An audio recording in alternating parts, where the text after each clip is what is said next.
And vaccination guys. Vaccination company. To sum up, vaccination, everybody here are medicine students, and it's obviously that all of us think that vaccination is so good. But there are some points why it's so good.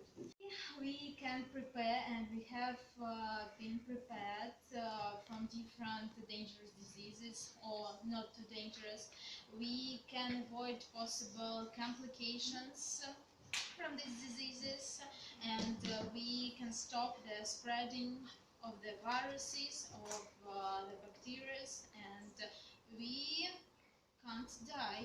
For example, when we meet with diphtheria or another different dangerous diseases, we can die. Therefore, we have to be vaccinated. Woo. That's all.